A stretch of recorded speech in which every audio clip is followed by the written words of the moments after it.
Rujuga n'umwe mu bantu 50 bazindukira Nyabugogo buri gitondo bagakorera amafaranga bahanagura cyangwa batunganya inkweto z'abantu bagenda Nyabugogo. Abo ni bamwe mu babashije kubyaza amahirwe agace ka Nyabugogo ku munsi kagendwa n'abantu ibihumbi n'ibihumbi. Abakora aka kazi bazi neza ko hari abantu basuzugura aka kazi kabo. Ngo nk'abantu babasongereye yuko bikoze mu mufuka baba batasuzugura akazi ni akazi. Ntabwo numva ari karande mu nkweto ari ejo bundi tubara no kubihindura nkagera mu bindi. Hari nubwo mu kandi nabasha kugera mu kandi mbikuye mu nkweto bivuye ku nkweto.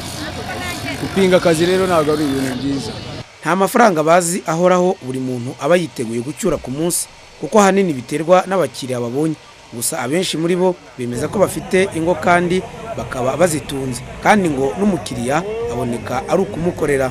Akurebye kano kazi kacu ahanini cyane dukora nk'abantu bagenzi bitambukira gutya gusa, nk'umuntu umugenzi agatambuka tukamuhagarika yareba ibikorwa byacu akabona agahitamo gukoresha. Mu by'ukuri ashobora utageza gukoresha atanabifitiye na gahunda, nako bitewe n'ukuntu tubonye n'ukuntu turi gukora nka gutya akabona inkweto ikoze neza akahita akoresha nayo yambaye. Abazwi ku izina ry'abakorodoniye basa n'inkweto bakanazidoda muri gare ya Nyabugogo usanga bakorera mu mitaka ahagana ku nzira inyuramo abanyamaguru. Bamwe usanga bahanagura inkweto abandi bazisana bakoresheje utumashini duto. Iyo ugeze muri gare ya Nyabugogo uhasanga urubyiruko rwagerageje kwihangira imirimo ndetse bakaba barashoboye no kugira amakoperative bahuriramo. Ariko uganiriye nabo usanga bagifite ikibazo cy'amabanki atabaha inguzanyo kubera ko ngo abasaba ingwate iremereye. Banki zitangira kutubaza ingwate.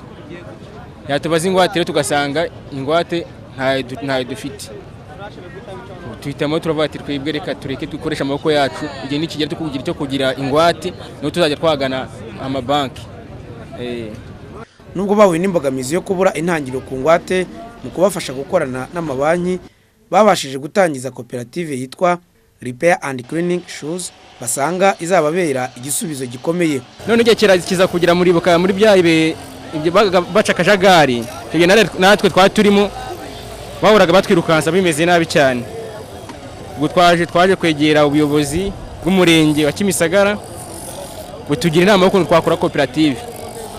Dusaba ibyangombwa, tumaze gusaba ibyangombwa ngo barabiduha, tujyana mu karere tuza kubona cyangwa cy'ubuzima gatozi. Ubu turi koperative. Buri munyamuryango w'ikoperative buri cyumweru atanga umusanzu w'600. Umusanzu watumye abagize koperative babasha kugura umuryango umwe muri umwe mu miryango y'inzu zirimo kubakwa Nyabugogo. Uyu muryango baguze miliyoni 3 z'amafaranga y'u Rwanda. Bakizera ko aho bageze ubu ari umusingi ukomeye w'ejo heza bakesha kuba barishyize hamwe.